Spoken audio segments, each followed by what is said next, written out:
Ora então, bem-vindos de novo.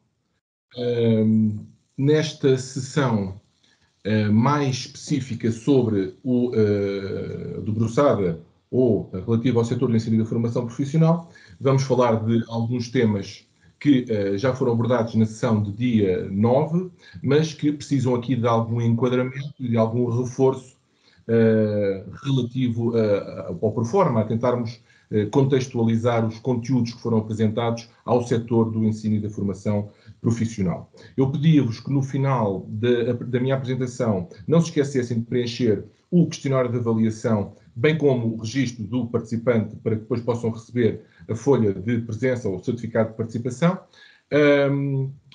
utilizando para o efeito os QR codes que estarão disponíveis no último slide.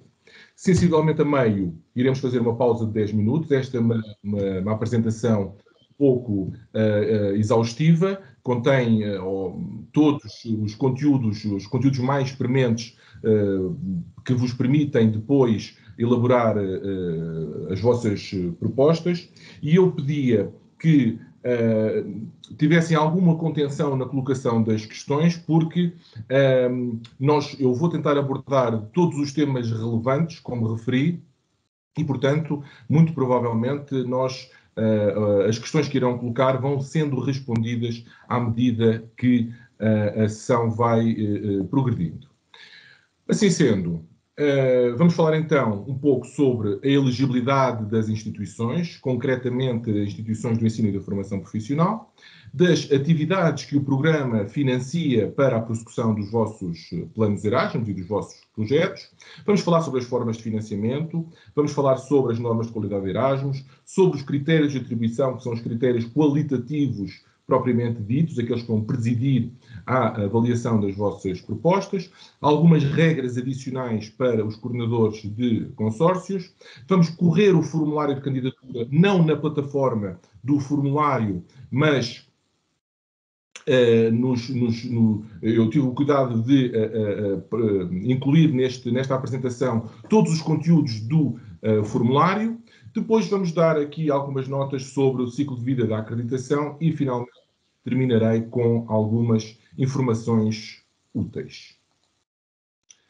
Ora bem, quanto à elegibilidade, são 3 os critérios que estão por trás da elegibilidade de ambos os setores. Contudo, no caso particular do ensino e da formação profissional, temos os 3 critérios. O primeiro dos critérios são as instituições que implementam programas e atividades de educação no âmbito do setor do ensino e da formação profissional. Que atividades são estas? Estamos a falar de cursos profissionais, cursos de aprendizagem, cursos de hotelaria e turismo, cursos de educação e formação para jovens, cursos de especialização tecnológica, formações modulares e ainda cursos artísticos especializados na área das artes visuais, de audiovisuais e da dança. Excluem-se destes últimos os cursos artísticos especializados na área da música, porque não têm estágios obrigatórios. Que exemplos de organizações ministram estes cursos? Falamos de escolas públicas do ensino básico e secundário, obviamente escolas com dupla certificação, escolas profissionais públicas e privadas, estabelecimentos de ensino particular e cooperativo com paralelismo pedagógico ou reconhecimento de interesse público, centros de formação profissional e de reabilitação profissional de gestão direta ou de gestão protocolar do Instituto de Emprego e Formação Profissional, entidades formadoras integradas noutros ministérios ou noutras pessoas coletivas de direito público, tais como as escolas de hotelaria e turismo, do Turismo de Portugal e as escolas tecnológicas do Ministério da Economia, e ainda entidades formadoras certificadas do setor privado. Condição que ministrem algumas ou uma ou algumas das atividades que estão ali no quadro do lado esquerdo. Depois temos o segundo critério. São autoridades públicas, locais, regionais, órgãos de coordenação, outras organizações ativas no setor do ensino e da formação profissional, e tipicamente aqui estaremos a falar de instituições habilitadas a candidatarem-se a coordenadores de consórcio, nomeadamente consórcios verticais. Temos autarquias, municípios, comunidades intermunicipais, empresas municipais, associações de municípios, fundações, outras entidades com participação maioritária de autarquias locais. E depois temos o terceiro critério, que são as empresas ou outras organizações públicas ou privadas que prestem formação aos seus próprios colaboradores, nomeadamente através de duas ações. Atividades de formação à ação, são formação contínua que é dirigida a empresas e que está assente na prestação de serviços integrados de formação e consultoria, que articula a formação em sala, a ação na empresa e a consultoria individualizada, com vista ao desenvolvimento das competências dos gestores e consequente aumento da competitividade das empresas. A outra das atividades é outras ações de formação. São ações de formação inicial ou contínua que sejam realizadas por empresas inseridas em processos de inovação, modernização, reconversão empresarial, bem como aquelas que estão dirigidas à modernização da administração pública. Dar-vos nota de outro tipo de instituições que tradicionalmente participam no programa, que são as organizações de apoio e que no contexto do ensino e da formação profissional fazem muito sentido, são instituições que têm trabalhado ao longo do tempo e têm participado ao longo dos sucessivos programas. Estas organizações são também elas ativas no domínio do ensino e da formação profissional. Elas podem participar como instituições que apoiam a prossecução de projetos, mas não podem candidatar-se. Ora, as instituições beneficiárias, vocês, podem receber assistência ou recorrer a serviços de outras organizações, desde que mantenham o controle do conteúdo, da qualidade e dos resultados das atividades realizadas, isto é, das tarefas nucleares dos projetos de mobilidade. Daqui a um pouco irei falar mais detalhadamente sobre esta questão. Se vocês utilizarem fundos do programa para pagarem a outras organizações pela prossecução de tarefas específicas, pela subcontratação de tarefas específicas, as obrigações decorrentes desse vínculo que é estabelecido devem ser formalmente definidos, por forma a cumprirem com os critérios de qualidade de Erasmus. O que é que se entende por isto? Celebrem, se recorrerem a estas instituições, celebrem um acordo, um contrato, onde estabeleçam o tipo de tarefas que tem que ser assegurada, o timing para a realização dessas tarefas, os custos associados e eventuais contrapartidas no caso do não cumprimento dessas tarefas. Fazerem isto vai poupar-vos a muitíssimos problemas no futuro. Não se limitem a aceitar um invoice que é enviado por uma instituição de apoio que está num país de acolhimento, onde são discriminadas despesas e serviços, muitos deles nem são fundamentais e essenciais para a prossecução das atividades de mobilidade dos vossos formandos ou dos vossos elementos do pessoal. Portanto, muito cuidado. Não digo que estas instituições não prestem um serviço importante, prestam efetivamente, sobretudo na colocação dos nossos formandos, mas cuidado ao se colocarem um vínculo que vos liguem a este tipo de instituições. Estas organizações que participam no programa, quer seja de uma forma voluntária, quer seja de uma forma remunerada, devem ser sempre registadas nos instrumentos de reporte oficiais do programa, Mobility Tool por enquanto, módulo do beneficiário no futuro, e a participação destas instituições, destas organizações, deve gerar benefícios claros para o desenvolvimento das vossas instituições e para a qualidade das atividades de mobilidade. Ora bem, vamos falar agora um pouco sobre a tipologia de atividades. E, portanto, nós temos três tipos distintos de atividades. Temos a mobilidade de aprendentes, temos a mobilidade pessoal e temos outras atividades. No caso da mobilidade de aprendentes, falamos de concursos de competências, de demonstração de competências profissionais, chamados VET Skills Competitions, que têm uma duração compreendida entre 1 e 10 dias. Depois temos a mobilidade de aprendentes de curta e de longa duração. A de curta duração tem uma duração compreendida entre 10 dias e 89 dias, e a mobilidade de aprendentes de longa duração, também designada de Erasmus Pro, tem uma duração compreendida entre 3 meses e 1 ano. No caso da mobilidade pessoal, falamos de atividades de job shadowing, que é a colocação em posto de trabalho ou acompanhamento do posto de trabalho. É uma atividade que tem a duração de 2 a 60 dias. Falamos ainda das missões de ensino ou de formação, e aqui, neste caso, estas atividades é para elementos do vosso pessoal docente que se deslocam para uma instituição de acolhimento para ministrarem uma atividade letiva. Eles vão dar formação, vão dar uma aula, uma conferência, ou o que seja. Não é para seu benefício, é para benefício da entidade de acolhimento. E depois temos os cursos ou formação, que é a participação dos vossos elementos do vosso pessoal, para essa sim a obtenção de formação, de conhecimentos. E depois temos ainda as outras atividades.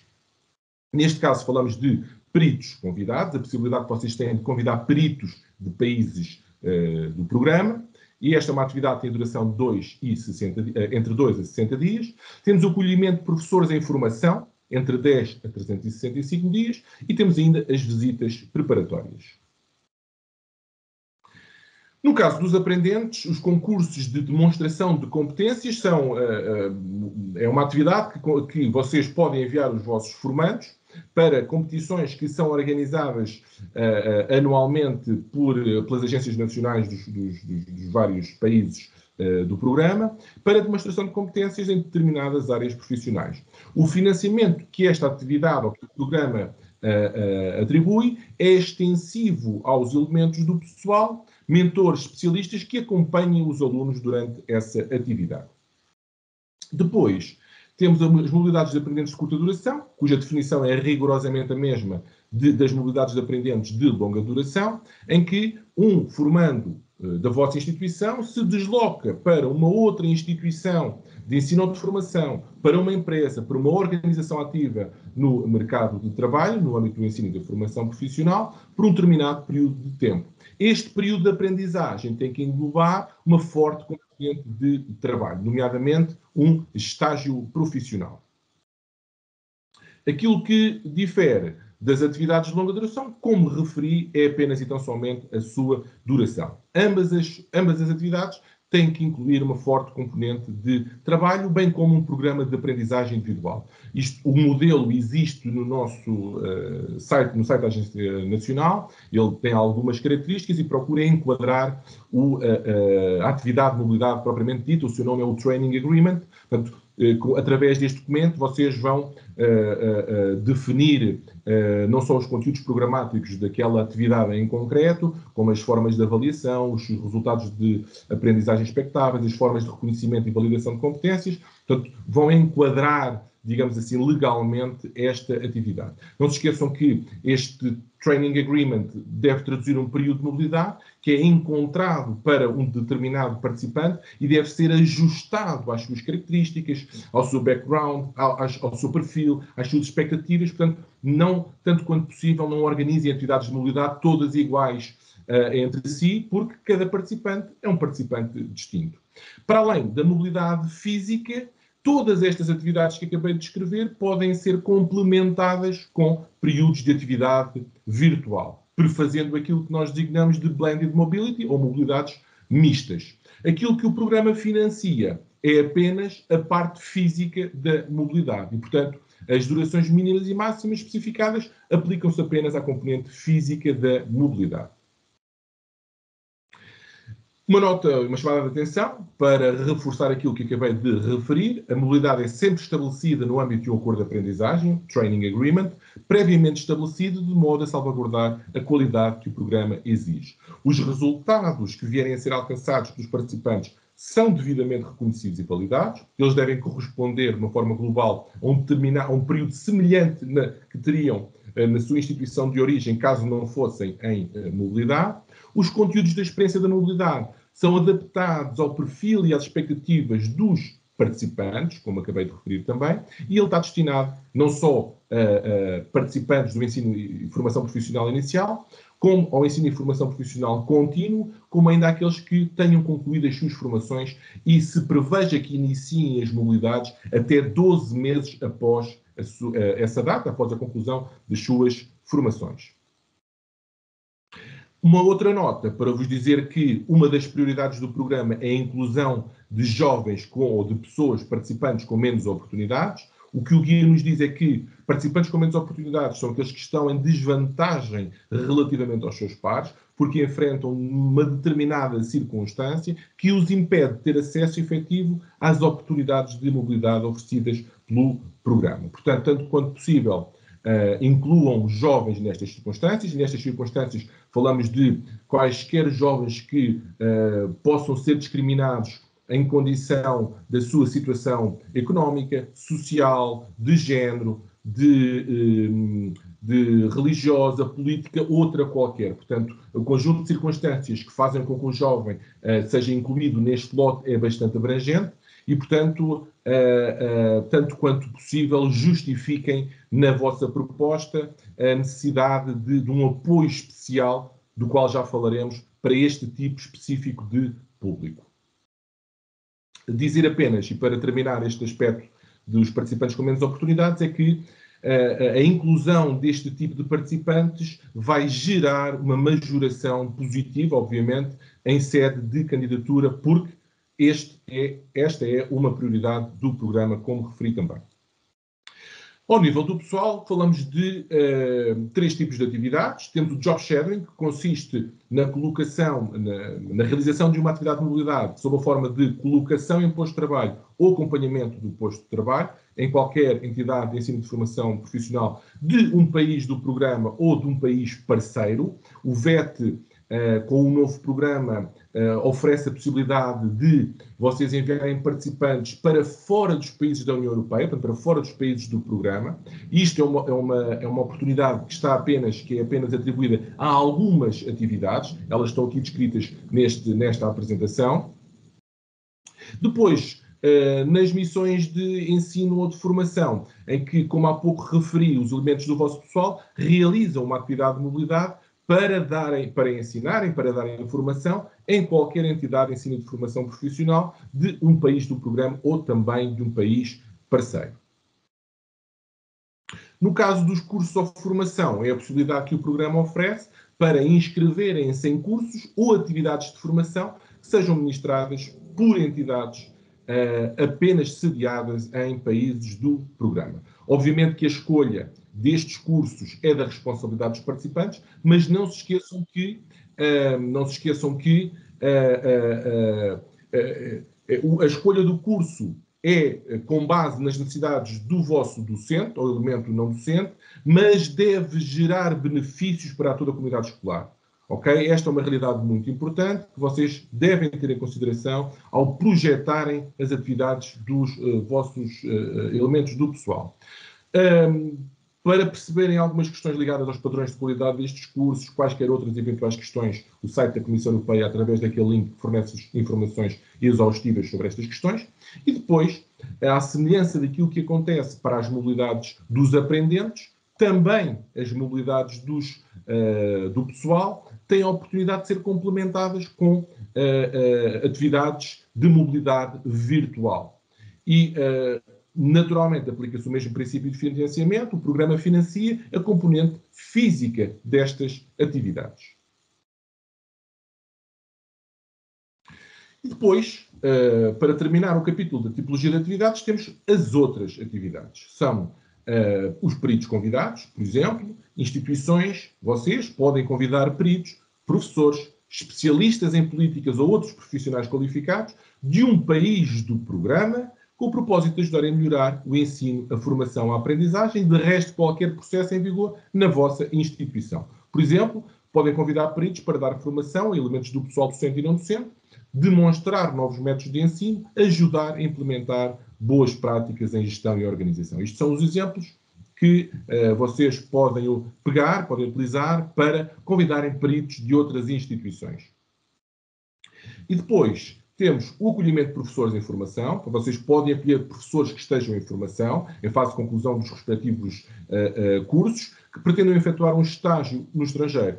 A instituição de acolhimento recebe a atividade, o apoio financeiro para montar aquela atividade, enquanto que o apoio individual e a viagem compete à instituição de envio, para o efeito tem de apresentar uma candidatura no seu país de origem. Portanto, nestas circunstâncias, o que vocês recebem é um apoio, um custo unitário por participante que acolham para a realização deste tipo de atividade.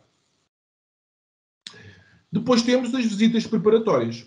Ora, vocês podem marcar as visitas preparatórias aos vossos parceiros antes do início das mobilidades. As visitas preparatórias não são uma atividade de per si, não são uma atividade independente, elas existem para suportar a preparação da mobilidade pessoal e de formandos.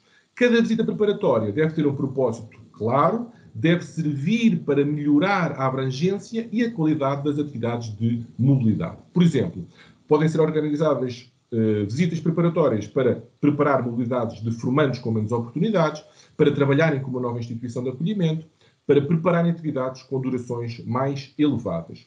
As visitas preparatórias não podem ser organizadas para prepararem cursos ou atividades de formação de pessoal. A título excepcional, os aprendentes que participarem em mobilidades para fins de aprendizagem de longa duração ou participantes com menos oportunidades podem integrar este tipo de atividades. Mas isto é feito a título excepcional e tem que ser devidamente justificado em sede de candidatura. Os acompanhantes não integram, e por isso também não foram discriminados no início, quando falei na parte da tipologia de atividades, porque eles não integram uma categoria de atividades concreta, eles existem para complementar, auxiliar a prossecução das outras atividades de mobilidade. E consiste nos elementos do pessoal das instituições que acompanham aprendentes ou participantes no decurso da realização das suas atividades. Eles, excepcionalmente, também podem ser recrutados fora das instituições. Se, por exemplo, vocês não tiverem recursos em competências ou em número, que determinadas atividades de mobilidade careçam. Por exemplo, se vocês tiverem um participante com uma severa dificuldade de mobilidade, podem ter esse participante pode ter a necessidade de ter um acompanhante que esteja em permanência durante o período que durar a sua atividade na instituição de acolhimento, e vocês podem não ter esse recurso humano para alocar a esta atividade em concreto. Portanto, nestas circunstâncias, sempre que justificar, vocês podem recrutar estas pessoas fora do quadro pessoal da vossa instituição. Os acompanhantes, por norma, não permanecem nos locais de acolhimento durante toda a atividade, a menos que sejam estritamente indispensáveis. Podem ser solicitados, e por norma são solicitados acompanhantes para grupos de 5, 10 participantes, é uma média, enfim, que admite que tem alguma margem de erro, mas, por norma, grupos de 5 a 10 participantes que se desloquem para o mesmo destino e por períodos não superiores a 7 dias. Por norma, são também requeridas atividades de mobilidade, atividades de acompanhamento no início e no fim das mobilidades. No início, para irmos integrar os nossos formandos ou outros elementos da instituição, para apresentarmos as instituições de acolhimento, para discutirmos ou apurarmos as questões relativas aos conteúdos programáticos, às formas de avaliação, de reconhecimento e validação de competências, etc. Portanto, no início das atividades de mobilidade e depois no fim. Se for o mesmo, imaginemos professor, nestas atividades, no início e no fim, não é uma atividade de mobilidade, são duas. Aquilo que vocês têm que pedir depois no pedido de financiamento posterior à acreditação são duas atividades de acompanhantes. As atividades de acompanhantes são financiadas com os mesmos montantes que são concedidos para as atividades de pessoal e estas não concedem apoio à organização, não geram o apoio à organização que é obtido a partir do número de participantes que vocês preconizarem enviar em mobilidade. Daqui a pouco, quando falarmos do financiamento, já de seguida, falarei mais detalhadamente sobre isto. Precisamente, falamos então agora das formas que o programa utiliza para financiar as atividades de mobilidade e ele financia as atividades de mobilidade de duas formas distintas, através de custos unitários, através de custos reais. Custos unitários são custos que têm por referência sempre um determinado montante unitário. E as rúbricas que são financiadas através dos custos unitários são o apoio à organização, a viagem, o apoio individual, os custos de inclusão relativos à organização de atividades, as visitas preparatórias, os cursos de preparação linguística. E depois temos os custos reais, que não nos remete para uma unidade de valor, o que o programa reembolsa atividades ou suporta atividades que sejam pensadas ou paga as atividades de acordo com aquilo que vocês justificarem em candidatura serem o seu custo necessário. Portanto, quando vocês apontam no pedido de financiamento, portanto, posterior à candidatura, um participante com determinadas características, com menos oportunidades, numa rúbrica destas vocês vão incluir todas as despesas que aquele participante incorre e, portanto, o programa vai participar a 100% dos custos dessa atividade.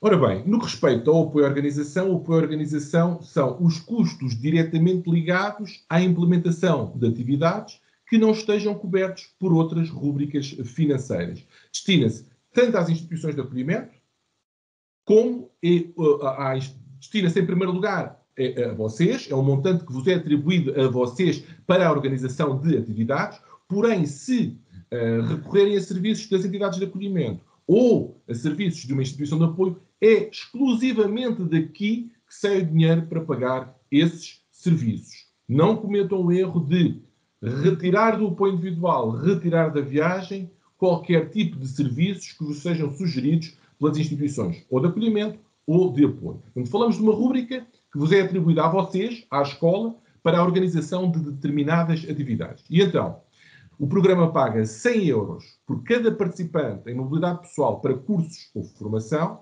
paga 100 euros por cada perito que convidarem para a organização dessa atividade, paga 100 euros por professor acolhido em formação e paga ainda 100 euros por participante em competições de demonstração de competências profissionais.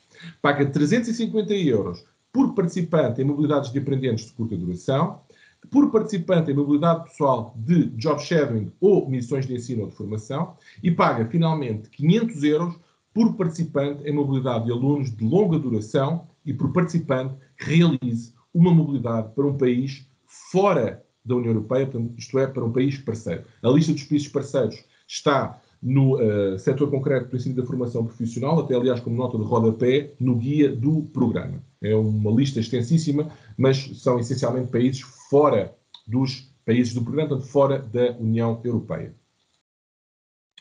Depois, aquilo que tem sido tradição ao longo dos sucessivos programas é estabelecer uma tabela própria para custos relativos ao apoio individual, à subsistência dos participantes, que é fixado através do intervalo de valores de países que são agrupados através do seu custo de vida e, no caso da deslocação, através de bandas que correspondem a determinadas distâncias entre países.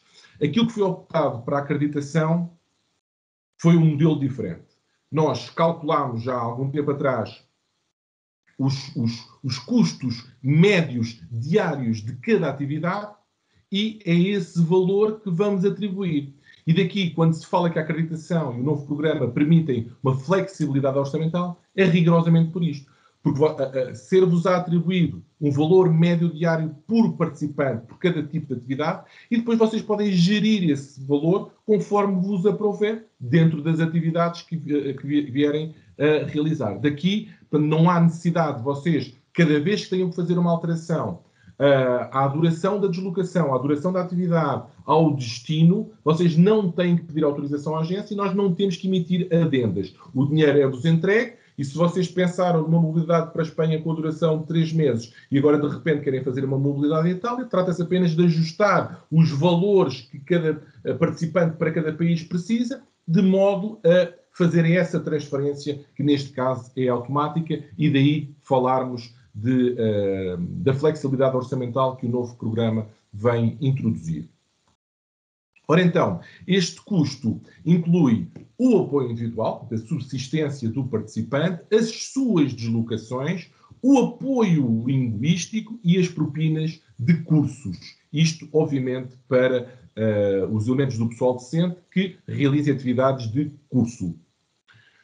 E então, os valores que calculamos são os seguintes. No caso das atividades pessoal, falamos de 176 euros por dia por participante em job shadowing, 176 euros por dia para missões de ensino e de formação e 236 euros por dia para curso e formação. Atenção que este último valor, cursos e formação, inclui já o valor da propina do curso.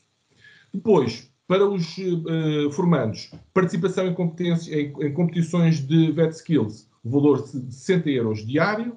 Para as modalidades de curta duração, o mesmo montante. Para as modalidades de longa duração, o valor de 55 euros por dia.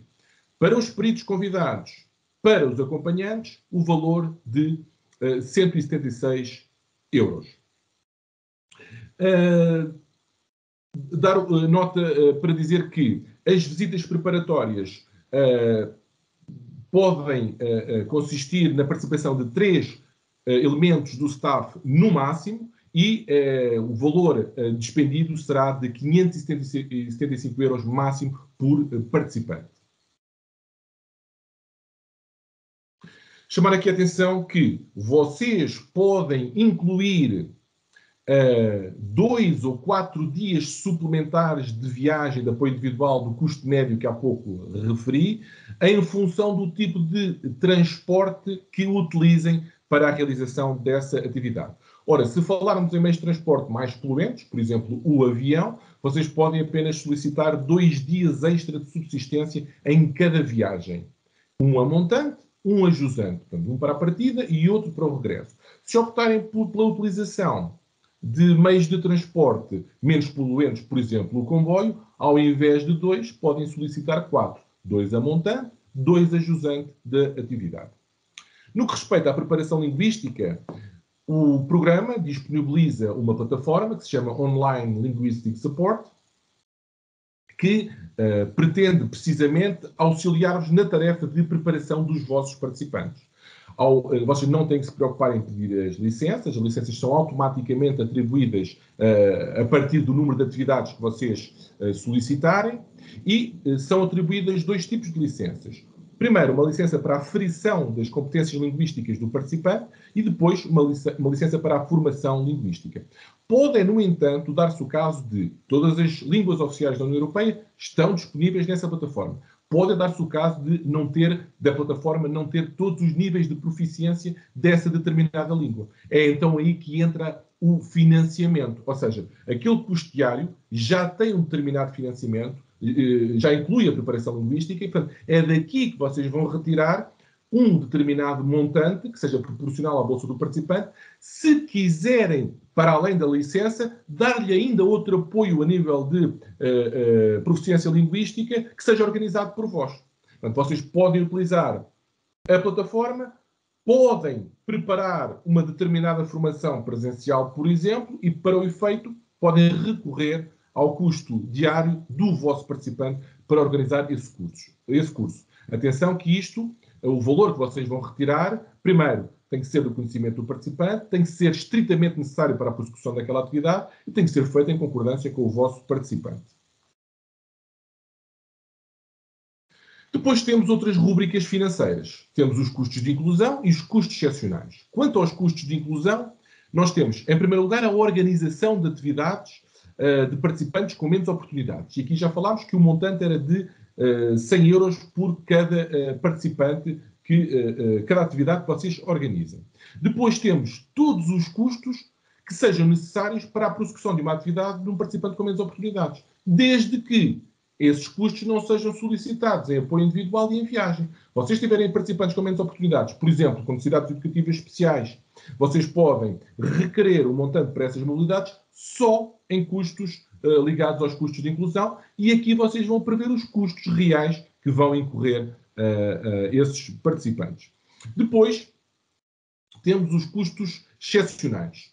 Os custos excepcionais, ao abrigo da acreditação, consistem apenas no financiamento de uma eventual garantia bancária. O que é uma garantia bancária? No fundo, quando vocês solicitarem o vosso financiamento, portanto, já numa fase posterior à acreditação, a Agência Nacional vai proceder à análise financeira, à análise da vossa capacidade financeira. Excluem-se deste processo as instituições públicas ou outras instituições que recebam mais de 50% do orçamento de Estado. Portanto, mas sempre que se verifique que uma determinada instituição tenha uma capacidade financeira fraca, o que nós vamos pedir é que vocês, eventualmente, claro, é que vocês solicitem uma garantia ao banco de que vão realizar o financiamento que nós concedemos. Isto porquê? Porque os momentos de transferência da agência nem sempre coincidem com o calendário das atividades de mobilidade. E vocês podem ser chamados a adiantar dinheiro em fases que não coincidam com essas transferências. Daí a necessidade de nós garantirmos que, se vocês não tiverem essa disponibilidade, vocês solicitam essa garantia. No fundo, deslocam-se a uma entidade bancária e, através de uma garantia colateral, o banco diz aqui, está aqui uma garantia de determinado montante e, se vocês não demonstrarem essa capacidade, ou não tiverem essa capacidade para adiantar para a realização de determinadas atividades, é o banco que, com a sua garantia bancária, vai avalizar essas operações. Vamos agora falar das normas de qualidade Erasmus, que fazem também parte integrante do vosso plano Erasmus e, portanto, da vossa proposta. Vamos discorrê-las aqui para que vocês percebam em que é que consistem. Elas, de qualquer maneira, estão também disponíveis nos documentos de referência do programa, como o guia, por exemplo, o guia. Ora bem, as normas de qualidade existem para assegurar boas experiências de mobilidade, bons resultados de aprendizagem a todos os participantes e garantir, por outro lado, que as organizações que recebem o financiamento do programa contribuem efetivamente para os seus objetivos. Para os seus objetivos, para os objetivos do programa. Bem entendido. Perdão. Ora, como é que se pretende fazer isto? Ora, vinculando as instituições a um conjunto de valores, de princípios, que são imprescindíveis à boa gestão e implementação das atividades Erasmus, sintetizando aquelas que devem ser as principais preocupações das instituições ao definirem as suas atividades e respectivo calendário. Eu diria aqui que, no fundo, as normas de qualidade prevêem o conjunto de tarefas que estão associadas às tarefas principais do ciclo de vida do projeto de mobilidade, não esquecendo nenhuma, e, portanto, o trabalho aqui está adiantado. O programa diz-vos o que é que vocês têm que fazer e vocês têm que aderir a esse conjunto de princípios, enumerando o conjunto de regras e procedimentos que enquadram cada uma das etapas do ciclo de vida dos projetos de mobilidade. Ora, são 4 os capítulos das normas de qualidade Erasmus, os princípios básicos, a boa gestão das atividades de mobilidade, um capítulo destinado a providenciar qualidade e apoio aos participantes e, por fim, a partilha de resultados e conhecimentos do programa. Em que é que consiste em cada um deles? Ora bem, nos princípios básicos falamos essencialmente nas prioridades do programa. Inclusão e diversidade. Vocês têm que respeitar os princípios de inclusão, diversidade em todos os aspectos das vossas atividades, devem assegurar condições justas e equitativas a todos os participantes e contribuir ativamente para a participação e envolvimento dos participantes com menos oportunidades. No caso da sustentabilidade e responsabilidade ambiental, vocês devem promover um comportamento ambientalmente ou sustentável e responsável do ponto de vista ambiental. No que respeita à educação digital, vocês devem utilizar as ferramentas, métodos de aprendizagem digitais, nomeadamente aquelas que são disponibilizadas pelo programa, de modo a complementarem as vossas atividades de mobilidade física e também a melhorarem a vossa cooperação com as organizações parceiras. E, por fim, participação ativa na rede de organizações Erasmus. O que o programa pretende é que vocês procurem tornar-se membros ativos da rede Erasmus Europeia através de, por exemplo, acolhimento de participantes, intercâmbio de boas práticas, participação em atividades de contacto, também chamadas de TCAs, ao partilharem conhecimentos com outras organizações menos experientes, ao incentivarem os vossos alunos a participarem também eles em atividades de antigos alunos ou em redes de antigos alunos Erasmus. Depois passamos para o capítulo da boa gestão das atividades de mobilidade, e aqui nós vamos ter uma descrição exaustiva daquilo que há pouco falei como sendo as fases do ciclo de vida dos projetos. Tarefas essenciais. Vocês têm que executar internamente as tarefas essenciais. Quais são estas tarefas essenciais? A gestão financeira dos projetos, os contactos com a Agência Nacional, a elaboração de relatórios sobre as atividades realizadas e estas atividades, que são as nucleares e as principais, não podem ser subcontratadas. Depois, no que respeita às organizações de apoio, vocês devem procurar garantir transparência e responsabilidade no vínculo que vierem eventualmente estabelecer com este tipo de organizações, se necessário for, faço obviamente essa ressalva. As organizações beneficiárias podem receber assistência ou podem recorrer a serviços de outras organizações, desde que mantenham o controle do conteúdo, da qualidade, dos resultados das atividades realizadas e formalizem um acordo com as obrigações daí decorrentes. Um acordo, como referi, e apenas para reforçar, deve ter as tarefas necessárias, o que é que vocês querem que essas instituições façam, os timings, os custos associados e eventuais contrapartidas no caso do não cumprimento de prazos, de tarefas, etc. O novo programa e a acreditação vieram esclarecer uma questão que era algo problemática, cinzenta, se assim se pode dizer, que tem a ver com contribuições pagas pelos próprios participantes, uma vez concedida a sua bolsa. E o que o novo programa vem dizer, e que se aplica à acreditação, é que podem ser pedidas contribuições aos participantes para pagamento de bens e serviços e, mais do que necessário, como ali está, eu acrescentaria que sejam imprescindíveis à prossecução das suas atividades de mobilidade. E quando digo imprescindíveis, são mesmo imprescindíveis. Por exemplo, há a tendência de instituições de acolhimento ou instituições intermediárias imputarem às instituições de origem visitas culturais.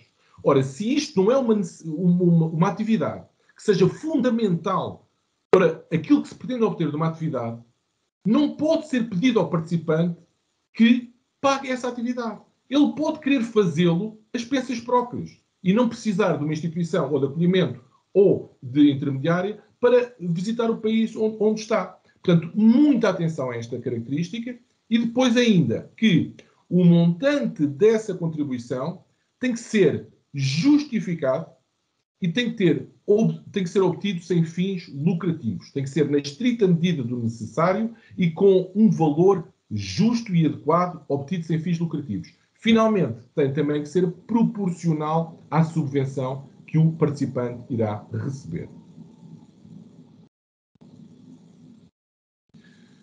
Quanto à integração de resultados das atividades, os resultados das atividades de mobilidade devem ser integrados nas atividades regulares da instituição, a fim de beneficiarem toda a organização, pessoal e aprendentes. Ou seja, já falámos amplamente sobre isto na sessão inicial, as atividades têm que gerar resultados e os resultados têm que ser extravasados da esfera individual, têm que contribuir para a melhoria da instituição, ponto. É isto que o programa preconiza. Nem todas as pessoas, nem todos os participantes podem ir em mobilidade, porque o programa não consegue financiar todos os jovens, todos os elementos do pessoal. Precisamente por isso é que as atividades daqueles que vierem a participar têm que ser aproveitadas, integradas para benefício de toda a comunidade escolar.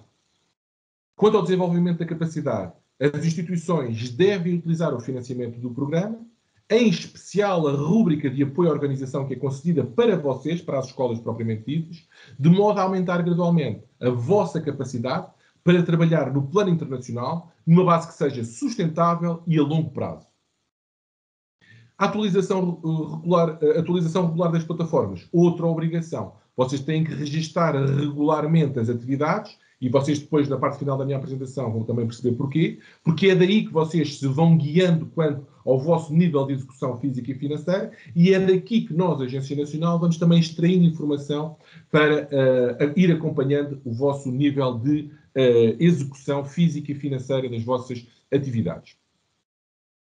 Depois, recolha e utilização da informação de retorno dos participantes. Os relatórios individuais que os participantes são obrigados a obter, a preencher, não existem porque sim. Existem para que vocês recolham a informação que vos permita melhorar todas as questões que sejam identificadas como pontos passíveis de melhoria pelos próprios participantes. Eles existem como mais uma fonte de recolha de dados para vos auxiliar a melhorar o vosso trabalho diário e a qualidade dos processos em vigor na vossa instituição.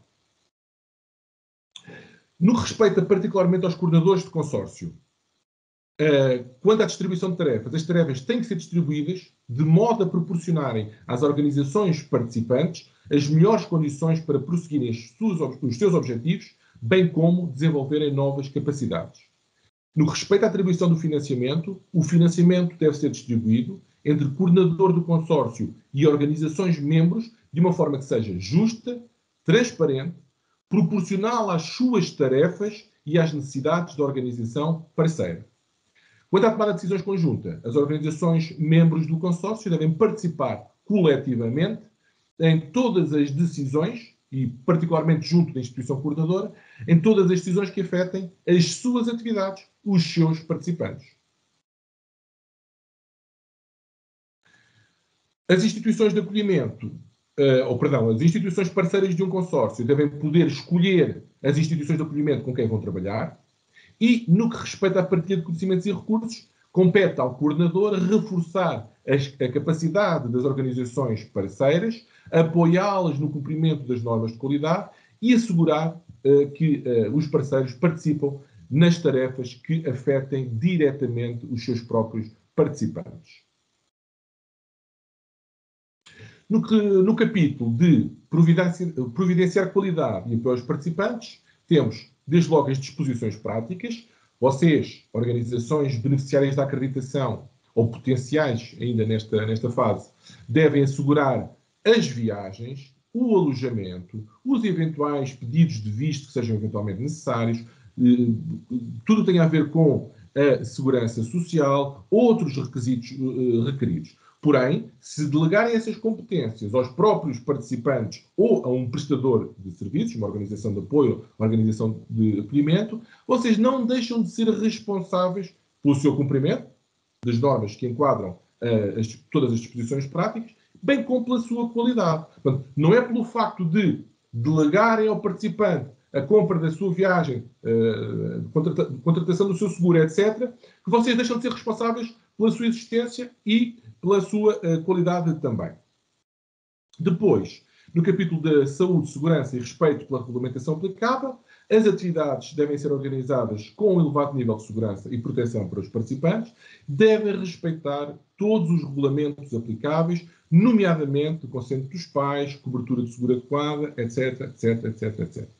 Quanto à seleção dos participantes, os participantes devem ser selecionados através de um processo de seleção transparente, justo e inclusivo. O que é que eu tenho a dizer-vos sobre isto?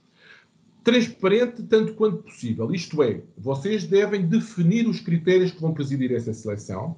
Isso deve ser transformado numa equação com determinadas ponderações e vocês devem dar a conhecer isso previamente aos potenciais candidatos. Cada um dos critérios que vocês definirem para a seleção dos vossos participantes, o seu peso relativo nessa equação global deve ser dado a conhecer aos participantes no início. Esse processo tem que ser justo e tem que ser inclusivo. Vocês podem também fazer ou conferir uma majoração, por exemplo, a participantes com menos oportunidades, no fundo para reduzir o gap que existe entre eles e os demais colegas, portanto, para que eles consigam aceder a essas oportunidades em igualdade de circunstâncias, ainda de uma forma majorada, em igualdade de circunstâncias com os demais colegas. No que respeita à preparação, são vocês, instituição beneficiária, que devem preparar os participantes em questões práticas, profissionais, culturais das suas mobilidades. Não se esqueçam que a maioria dos formandos do ensino e da formação profissional nem nunca saiu da sua região. E vão agora em mobilidade enfrentar uma cultura de um país, em muitos casos, completamente diferente da sua. Portanto, isso carece de alguma preparação prévia. E quem fala dos aspectos culturais, fala também dos aspectos culturais ligados à vida noutros países, à cultura empresarial, a um conjunto de aspectos que são fundamentais que vocês preparem, salvaguardem previamente à prossecução das vossas mobilidades. Portanto, aquilo que as normas de qualidade neste ponto em concreto diz é que é da vossa responsabilidade prepararem os vossos participantes antes da sua partida. No que respeita à monitorização e tutoria, bem como ao apoio durante a atividade, no primeiro caso, vocês têm que identificar um tutor que seja responsável pelo estágio, pela progressão, por atingir os resultados que determinada atividade de mobilidade implicam. No caso do apoio a atividades, estamos a falar não de uma pessoa de um tutor, de um mentor do ponto de vista pedagógico que se situa na instituição de acolhimento, mas de outra pessoa e ainda de meios de contacto, quaisquer protocolos, em termos de casos, em caso de circunstâncias excepcionais. Portanto, alguém e, mais do que alguém, meios de contacto, protocolos de emergência, que estarão naturalmente, que salvaguardarão qualquer eventualidade no participante. E aqui falamos mais do seu cotidiano fora da instituição de acolhimento. Portanto, num caso como no outro, compete às instituições encontrar um tutor, encontrar uma pessoa que possa auxiliar o participante em caso de necessidades extraordinárias. Depois, no respeito ao apoio linguístico, a organização de envio deve providenciar a formação linguística adequada, que seja adaptada às necessidades pessoais e profissionais dos participantes, nomeadamente através das ferramentas e do financiamento do programa. Sobre este aspecto já falei, vocês têm licenças, os vossos participantes podem recorrer e devem recorrer, aliás, a esta ferramenta para melhorarem as suas competências da língua de trabalho ou da língua do país de destino. Se a plataforma não for suficiente, vocês podem recorrer ao financiamento concedido na parte do custo médio diário para a organização de uma eventual preparação linguística complementar. Depois, no respeito à definição dos resultados de aprendizagem, os resultados de aprendizagem esperados devem ser acordados entre organizações de envio e de acolhimento, mas também com o participante. Isto porquê? Porque o participante, a atividade é para o participante e, portanto, o seu trajeto e a sua atividade deve ser organizada em função das suas expectativas e do seu perfil. Quanto à avaliação dos resultados de aprendizagem, os resultados, outros quaisquer benefícios, devem ser avaliados de uma forma sistemática e os resultados dessa avaliação por si só devem também ser analisados e aproveitados para melhorar o trabalho da instituição. Quanto ao reconhecimento dos resultados de aprendizagem, os resultados de aprendizagem formal, informal, não formal, quaisquer outros resultados alcançados, devem ser devidamente reconhecidos, nomeadamente através das ferramentas europeias existentes. E quando me refiro às europeias, obviamente também há nacionais, quando me refiro às europeias, refiro-me concretamente ao Europass de Mobilidade e ao suplemento ao certificado. Quanto à partilha de resultados, último dos capítulos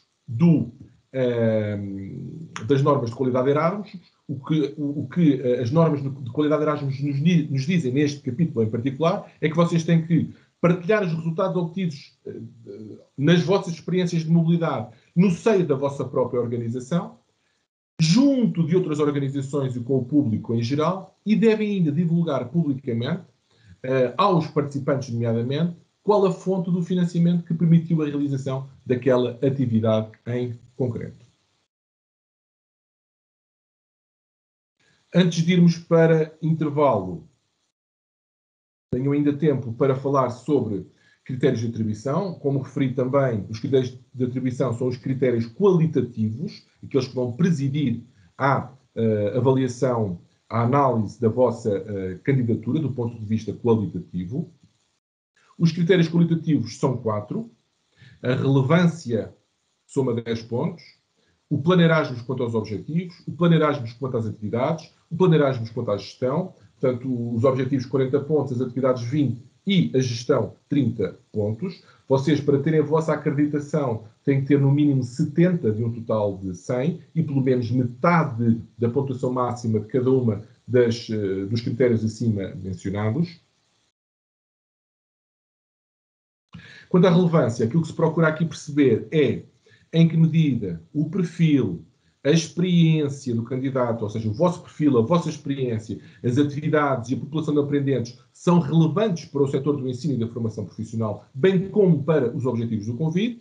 No caso dos coordenadores de consórcio, em que medida o perfil dos membros do consórcio, aqueles que estão previstos em integrarem o nosso consórcio, é relevante para a finalidade e objetivos do consórcio e para o setor educativo, ensino e formação profissional, bem como para os objetivos do presente convite. A criação do consórcio proporciona aos seus membros um valor acrescentado claro. No caso do Plano Erasmus Objetivos, em que medida o Plano Erasmus está em conformidade com os objetivos do convite? Os objetivos do Plano Erasmus respondem de forma clara, concreta, às necessidades da organização ou organizações do consórcio, bem como do seu pessoal e dos seus aprendentes. Falamos aqui de necessidades institucionais e necessidades individuais. Ambas devem ser elencadas e partir sempre do pressuposto que são essencialmente as atividades de pessoal que mais contribuem para irmos ao encontro das nossas necessidades institucionais. Os objetivos do Plano Erasmus, bem como o seu calendário, são realistas e suficientemente ambiciosos para produzirem impactos significativos nas organizações. As medidas propostas para acompanhar e avaliar o progresso dos objetivos são adequadas e são concretas. Se o candidato tiver anexado documentos estratégicos nas propostas, em que medida explica claramente a relação entre estes e o Plano Erasmus proposto. Quanto às atividades, em que medida o número de participantes é proporcional à dimensão, à experiência da organização candidata. Isto é muito relevante porque, por norma, as instituições têm a tendência de solicitar um número exagerado de participantes com receio de que a Agência Nacional reduza esse número. Não o façam. Aquilo que é importante aqui é que o avaliador perceba que o número de atividades que propõe reflete a vossa experiência, a vossa dimensão e a amplitude dos vossos objetivos. Não caiam na tentação de solicitarem números de atividades que vão para além dos recursos, da experiência, da dimensão e da amplitude dos vossos objetivos. Procurem adequar coerentemente e a acreditação existe para que vocês, como referi há pouco, possam ir progredindo ao longo do tempo. Vocês podem solicitar o número de participantes no primeiro ano e no ano seguinte, se os conseguirem executar todos, podem ir aumentando o número de participantes. Portanto, não caiam na tentação de apresentar o número de participantes que o avaliador perceba são desajustados para aquilo que há pouco vos referi, a vossa dimensão, experiência, etc. Este número de participantes, é realista e é adequado em relação aos objetivos estabelecidos no Plano Erasmus. Os perfis dos participantes são relevantes para o setor do ensino e da formação profissional, bem como para o Plano Erasmus e para os objetivos do convite.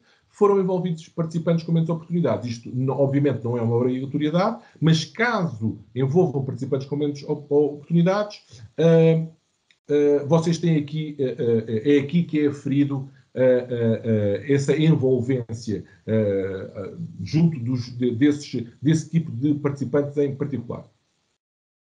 No que respeita à gestão, procurar aferirmos em que medida vocês propõem formas concretas de contribuir para o cumprimento dos princípios básicos da acreditação, que estão descritos nas normas de qualidade.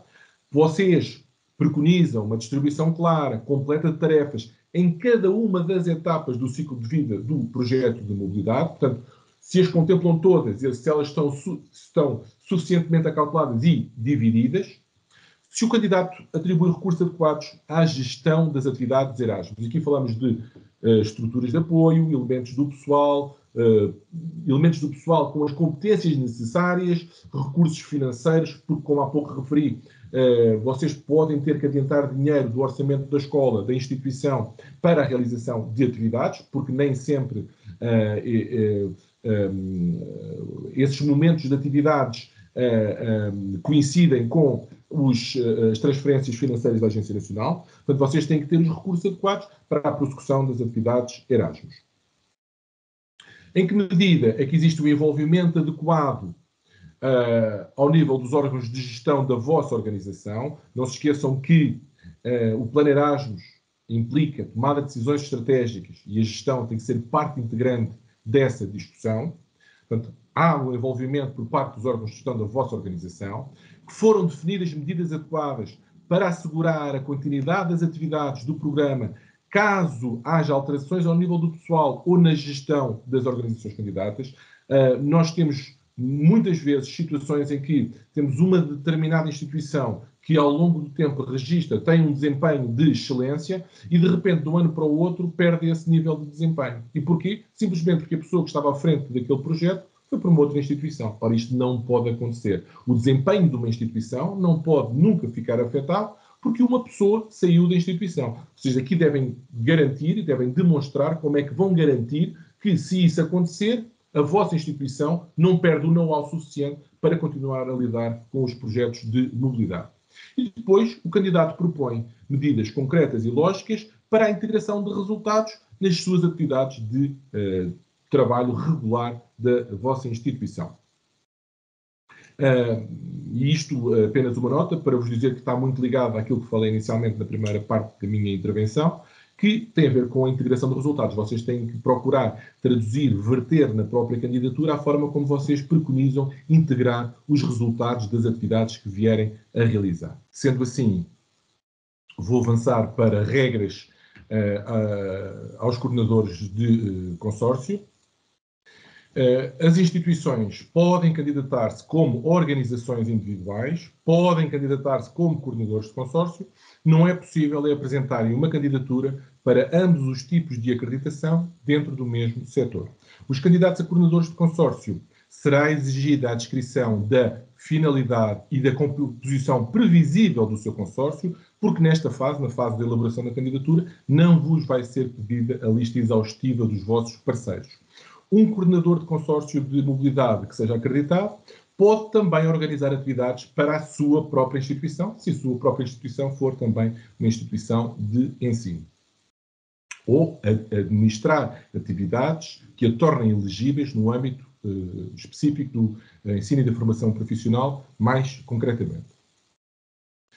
As organizações que participam num consórcio de mobilidade podem receber financiamento de, no máximo, 2 acordos de subvenção da ação AFUM dentro do mesmo setor e ao abrigo do mesmo convite. Um coordenador de um consórcio pode ser parceiro de outro consórcio, uma instituição pode ser parceira em 2 consórcios distintos. Organizações que recebem uma subvenção para um projeto de curto prazo ou através de um projeto acreditado podem só, adicionalmente, fazer parte de mais um consórcio enquanto parceiros. A acreditação é exigida para os coordenadores, não é exigida aos parceiros do consórcio. E quando falo de parceiros, falo de instituições nacionais e não de instituições de acolhimento. Parceiros de um consórcio são as instituições nacionais. Vamos então agora correr o formulário de candidatura e toda a informação que vos dei previamente vai ser importante para vocês compreenderem a mecânica que está associada ao preenchimento do próprio formulário. Portanto, foi, no fundo, o tempo que poupámos. Caso contrário, eu teria que agora explicar cada uma das secções com cada um dos conceitos que acima referi. Ora bem, o formulário de candidatura que o meu colega Vasco já acedeu na primeira parte deste evento, tem 9 secções. Um contexto, informação sobre o OID da organização candidata, o seu background e depois entramos no plano Erasmus. Quanto aos objetivos que vocês definirem para a vossa instituição, quanto às atividades que vão dar aso à prossecução desses objetivos, depois temos um capítulo referente às normas de qualidade de Erasmus e na gestão, o que é que vocês vão fazer para cumprir aquelas normas de qualidade de Erasmus. Depois tem uma secção de anexos, alguns documentos que vocês podem anexar à própria proposta e, finalmente, uma checklist. No que respeita ao setor do contexto, o setor educativo é o ensino e formação profissional, a Agência Nacional, a Agência Portuguesa, a língua de preenchimento do português e depois o tipo de candidatura que se vão propor, a título individual ou a título de coordenadores de consórcio. Aqui não há dificuldades. Depois, na organização candidata, vocês, ao preencherem o vosso OID, que já obtiveram no sistema de registro das organizações, o formulário assume as vossas informações. E, eventualmente, aqui poderão ter que acrescentar determinadas pessoas. O representante legal, o coordenador Erasmus, a pessoa de contacto, outras quaisquer pessoas que estejam ligadas diretamente à coordenação do projeto. No respeito ao background, depois é-vos perguntado qual o vosso perfil, qual o tipo de instituição que representam, quais são as principais atividades da organização no seu trabalho diário, aquelas que as tornam elegíveis para o setor do ensino e formação profissional, qual é o papel da instituição no sistema de educação e formação, que o qualifica para ser acreditado dentro do programa face aos critérios de elegibilidade, com que perfis e idades de alunos trabalha, quantos anos de experiência tem na organização nesta função. E atenção que aqui vocês têm que ter pelo menos 2 anos a administrarem as atividades que vos tornam elegíveis para o ensino e para a formação profissional, como estava no primeiro quadro, quando fiz referência ao primeiro dos critérios de elegibilidade. Depois, quais são as suas fontes de financiamento da vossa instituição? Depois, são chamados a responder à questão relativa à estrutura da vossa instituição, para que se perceba como é que vocês funcionam. Se existem diferentes departamentos na vossa instituição, se trabalham em mais do que um setor educativo, tem que explicar aqueles que que estão mais dedicados, obviamente, ao setor da vossa proposta, ao ensino e formação profissional. Isto faz mais sentido, por exemplo, para as instituições com dupla certificação. Como é que funciona a gestão e a supervisão na vossa instituição? Quem é que são os responsáveis? E, tanto quanto possível, insiram anexem um organograma que nos permita perceber mais facilmente, esquematicamente, como é que essas estruturas, quais as relações que são estabelecidas entre as diferentes estruturas e a vossa gestão. Depois, qual é que é o vosso tamanho em termos de aprendentes, docentes e elementos do pessoal não docente? E, finalmente, e mais importante de todas, quais é que são as necessidades e desafios que a sua organização enfrenta atualmente? Aquilo que vocês precisam fazer imediatamente quando elaboram o vosso plano Erasmus ou quando iniciam a realização do vosso plano Erasmus, que é o levantamento de necessidades. E depois, de que modo pode a organização ser melhorada, de modo a beneficiar os seus alunos e a comunidade escolar como um todo, ilustrando com exemplos concretos de respostas. No fundo, um pouco o exemplo que vos sugeri e que vos dei no capítulo da introdução da integração de resultados é mais ou menos isso que vocês têm que fazer em função das vossas necessidades.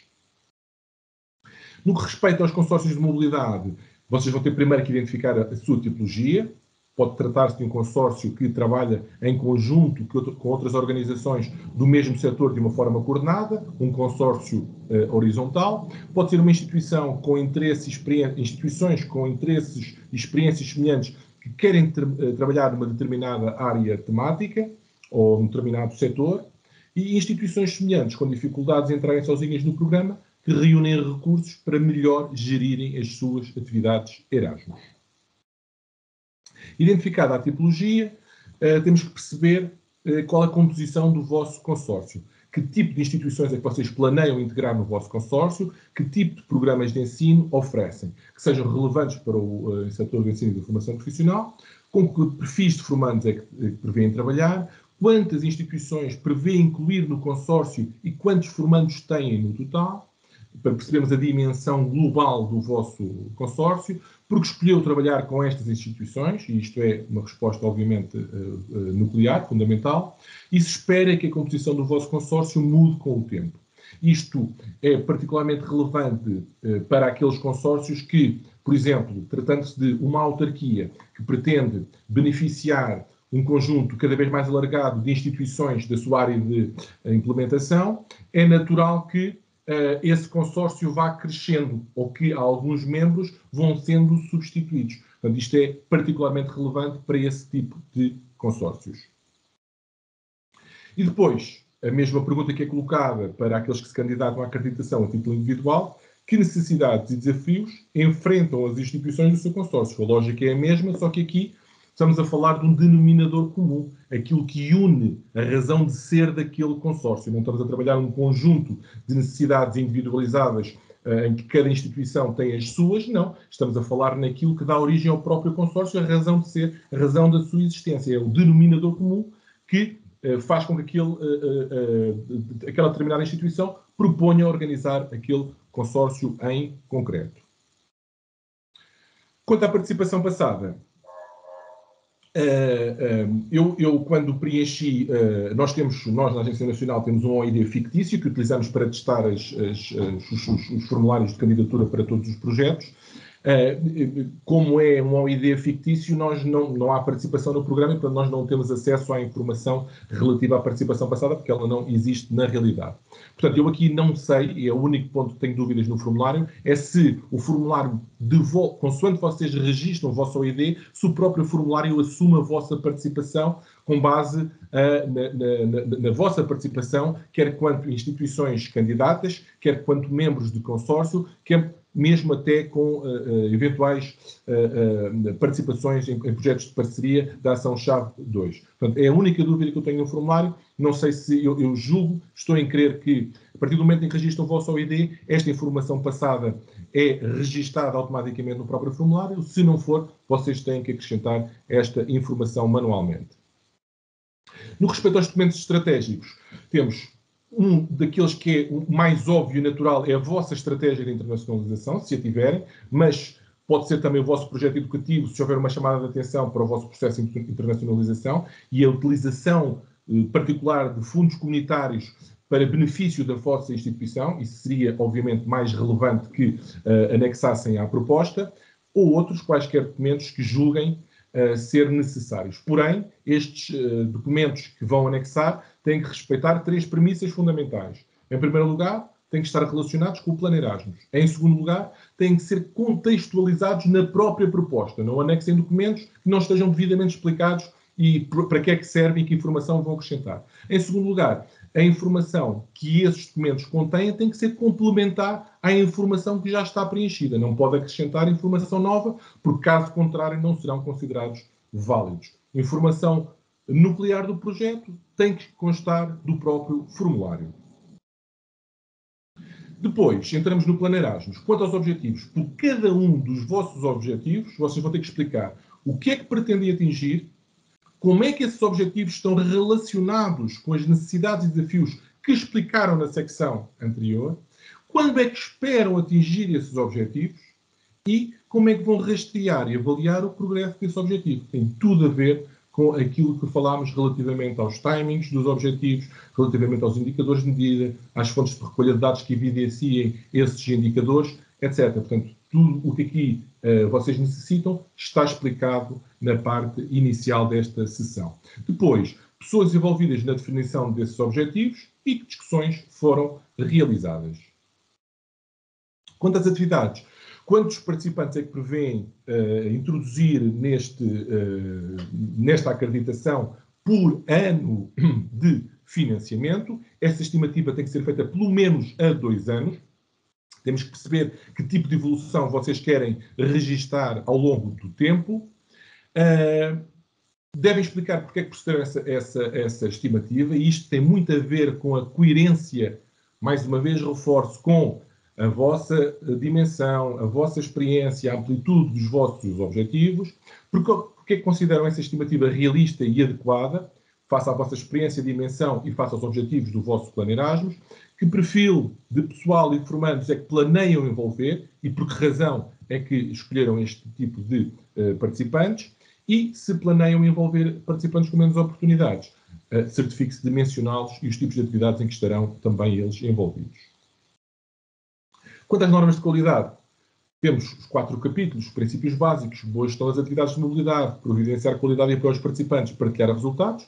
No fundo, aquilo que vocês vão ser chamados a fazer aqui no formulário de candidatura é apenas aderir, tomarem conhecimento e aderirem a este conjunto de princípios, porque depois, na parte da gestão, é rigorosamente explicarem o que é que vão fazer para assegurar cada um deles. No caso dos princípios básicos, o que é que vão fazer de modo a contribuir para os princípios básicos das normas de qualidade, em termos de inclusão e diversidade, de responsabilidade e sustentabilidade ambiental, de educação digital, de participação ativa na rede de instituições Erasmus. Isto depois repete-se a cada capítulo das normas de qualidade Erasmus. No caso da boa gestão das atividades, como é que vão ser coordenadas e supervisionadas as atividades de mobilidade ao abrigo da acreditação Erasmus da sua instituição ou no seu consórcio? Como é que foi decidido quem será o coordenador? Quem será responsável por monitorizar e garantir que as normas estão a ser respeitadas? Como é que vai ser envolvida a gestão da vossa organização na implementação das atividades de mobilidade? Havendo mudanças no pessoal, como é que garantem que a qualidade da implementação das atividades não irá sofrer alterações? E o que é que farão para integrar os resultados da atividade de modo a beneficiarem o trabalho regular das vossas instituições. No caso do Plano Erasmus, gestão para os coordenadores de consórcios. Como é que vão organizar o trabalho conjunto entre todos os seus membros? Quais são as tarefas que competem ao coordenador? Como é que prevê envolver as instituições no planeamento e na gestão das atividades? Como é que vão organizar a comunicação dentro do vosso consórcio? No capítulo de providenciar qualidade e para os participantes, descreverem o modo como planeiam dividir as tarefas para a implementação das atividades, para além do coordenador e das pessoas associadas, que outras pessoas estão envolvidas, por exemplo, pessoas das áreas financeiras, pessoas das aquisições, pessoal que não foi mencionado na parte inicial da vossa proposta. Quem é que é o responsável pelas diferentes tarefas de implementação? Gestão financeira, disposições práticas, preparação e monitorização dos participantes, definição do conteúdo das atividades, comunicação com as organizações parceiras. No caso dos coordenadores de consórcio, de que modo serão divididas as tarefas entre a instituição e os seus respectivos membros. No último dos aspectos, partilha de resultados e conhecimento do programa. O que é que vocês vão fazer para partilhar os resultados do programa, os conhecimentos obtidos, a experiência que obtiveram dentro da vossa instituição, junto de outras instituições e do público em geral, para fora, e de modo a reconhecer publicamente o financiamento que foi concedido pela União Europeia. Depois, a secção dos anexos, em que vocês têm desde logo uma declaração de honra. É um documento que vocês vão imprimir, vão enviar para o vosso representante legal, que assina, e depois o documento tem que ser autenticado, carimbo ou selo branco da instituição, é digitalizado e é carregado no próprio formulário. Outros documentos relevantes, como falei, o organigrama, o projeto educativo, a estratégia de internacionalização, quaisquer outros que estejam relacionados com o Plano Erasmus, que sejam contextualizados, que não acrescentem informação nova, isto é, que complementem apenas informação já veiculada no próprio formulário. Finalmente, temos uma checklist para que vocês verifiquem se cumprem com as regras de candidatura, se todos os campos foram preenchidos, se escolheram a agência nacional correta. Isto pode parecer caricato, mas efetivamente já tivemos candidaturas em processos anteriores que foram anuladas porque escolheram uma agência nacional errada e, portanto, tudo o que tem a ver com o financiamento já saiu completamente errado e, portanto, aquela candidatura teve que ser anulada. Portanto, nota especial para a escolha da agência nacional. Depois, vou falar-vos um pouco do ciclo de vida da acreditação, para perceberem o que é que têm que fazer ao longo da vossa acreditação. E nós temos... Deixem-me só terminar aqui esta linha temporal. Nós temos... os vossos projetos vão ter, por defeito, uma duração de 15 meses. No primeiro ano, ou seja, até aos 12 meses, basicamente não têm que estabelecer ou enviar nenhuma informação especial para a Agência Nacional. Ao final dos 12 meses, nós temos aqui um ponto de verificação, chamado checkpoint, cujo T está ali um pouco em baixo. Este checkpoint vai ser fundamental para que nós possamos obter informações fidedignas sobre o vosso nível de execução físico e financeiro. É a partir deste ponto que eventuais adendas vão ser solicitadas, quer adendas financeiras, quer adendas de prolongamento da duração contratual. Se não havendo adendas de duração contratual, o projeto termina ao final de 15 meses. Havendo adendas de duração contratual, o projeto terá obrigatoriamente 2 anos de duração. Como referi, todos os projetos acreditados têm uma duração inicial de 15 meses. Após 12 meses, todos os beneficiários terão a possibilidade de prolongar o seu projeto para uma duração total de 24 meses. Isto é, se verificarem que não executaram ainda as atividades, mas têm capacidade para o fazer, podem pedir uma extensão do contrato. Se verificarem que executaram o volume de financiamento obtido e têm capacidade para absorver um volume de financiamento adicional, podem solicitar também uma extensão contratual. Essa extensão contratual não está dependente no eventual exercício de redistribuição. Em que é que consiste este exercício? No fundo, é reinjetar no sistema montantes de financiamento não executados pelas instituições que inicialmente foram beneficiadas.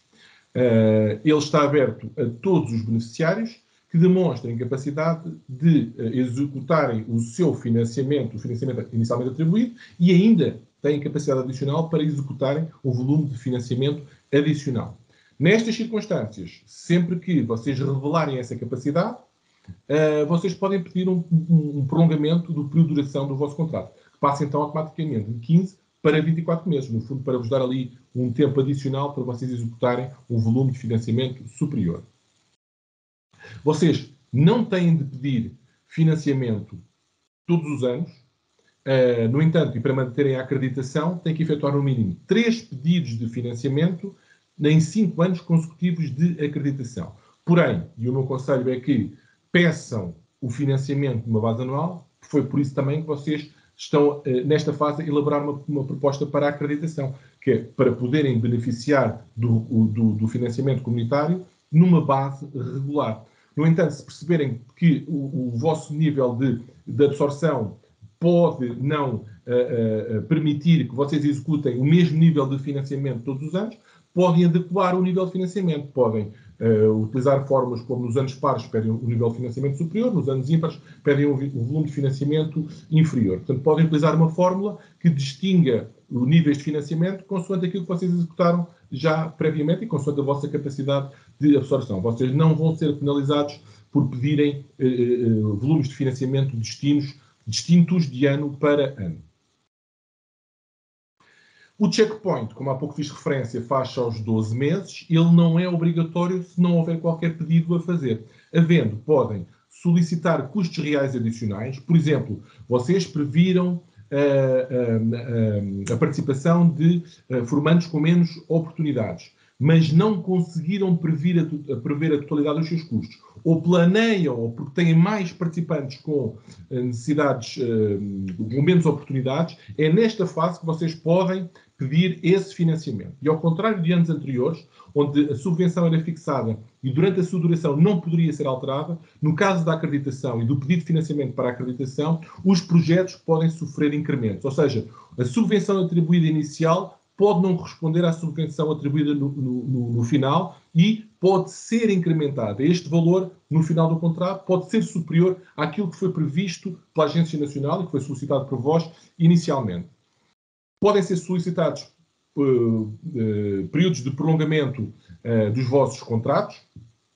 Podem solicitar reduções na vossa subvenção, se verificarem que não têm capacidade para executar o financiamento todo, porque de repente previram um determinado número de participantes que já não está disponível, vocês podem reduzir e podem pedir uma redução dessa subvenção, podem pedir ainda para entrar no processo de redistribuição. Se vocês, ao final de 12 meses, tiverem a maioria das mobilidades executadas e previrem executar as outras até aos 15, e vocês perceberem que ainda têm participantes que gostariam de beneficiar de uma experiência de mobilidade, então podem pedir um prolongamento e entrarem também no processo de redistribuição. O exercício do checkpoint não é nenhum relatório intercalar, não há aqui nenhuma avaliação qualitativa. O objetivo é de estruturar as alterações ao contrato em termos de timings e de informação financeira. Do ponto de vista da agência, é necessário que vocês procedam com a informação que deve constar das vossas plataformas para que nós, ou seja, registarem as atividades que forem sendo executadas regularmente nas plataformas para que nós possamos perceber qual é o vosso nível de execução e, mais apropriadamente, procedermos a eventuais exercícios de redistribuição. Daí esta minha nota, para vos dizer que a obrigação do registro contínuo no módulo do beneficiário, plataforma que ainda não está em vigor, mas vai entrar em vigor muito brevemente, para permitir que tomemos decisões bem informadas e também, simultaneamente, para vos ajudar a perceberem qual é o vosso nível de execução, quanto ao número de mobilidades, execução física, quanto ao volume financeiro, ou gestão financeira, execução financeira. O pedido de alterações durante os primeiros 12 meses à partida não vai ser possível e deve ser evitado por uma questão de eficiência. Quaisquer eventuais pedidos de pequenas quantias podem ser cobertos, temporariamente supridos por outras rubricas financeiras que ainda tenham essa disponibilidade. Solicitações de valores maiores podem obrigar a emissão de débitos e, portanto, devem ser pedidos posteriormente ao primeiro ano de contrato. Eu termino a minha apresentação com algumas informações gerais que vos vão auxiliar às vossas propostas. Aqui dizer-vos apenas que vocês têm estas plataformas, aliás, como foi referido pelo meu colega Vasco, que podem utilizar quer para se credenciarem, quer para se registarem e obterem o vosso ID, quer também para acederem ao formulário. Tem aqui duas plataformas que, no caso do ensino de formação profissional, serão mais adequadas, quer a School Education Gateway, quer a Erasmus Mobility, são duas plataformas que podem ajudar-vos a encontrar parceiros de acolhimento para os vossos participantes. E, por fim, dizer-vos que, como sabem, nós vamos promover uma iniciativa chamada Hora Erasmus, vai decorrer semanalmente até à data limite para a apresentação das candidaturas. Ela é destinada a todos vós, vão depois receber um link. Isto vai funcionar da mesma forma que está a funcionar este evento, só que com a particularidade, obviamente, de ter a vossa participação ativa. Vocês recebem o link, inscrevem-se, colocam as vossas questões são respondidas no momento e depois aguardam em silêncio ou saem para dar a oportunidade a que outros participantes possam beneficiar destes eventos. Estas iniciativas vão decorrer então no dia 29 pelas 3 da tarde, no dia 7 pelas 2 da tarde e no dia 12 pelas 11 da tarde. Da minha parte é tudo. Eu lamento, mas não vamos ter tempo para responder a questões porque a sessão já ultrapassou o timing, o tempo que nós tínhamos e nós vamos ter a plataforma a ter que ser ocupada já de seguida. De qualquer das formas, como disse, vocês podem sempre utilizar os canais habituais, telefone, correio eletrónico e ainda recorrerem a estas plataformas. Pedi-vos só o favor de preencherem os questionários de avaliação e o registro de participantes através destes QR Codes, porque são muito importantes para rastrearmos a qualidade dos serviços que vos prestamos. Da minha parte é tudo. O meu muito obrigado e o sucesso e votos de muito sucesso é o que eu vos desejo. Obrigado.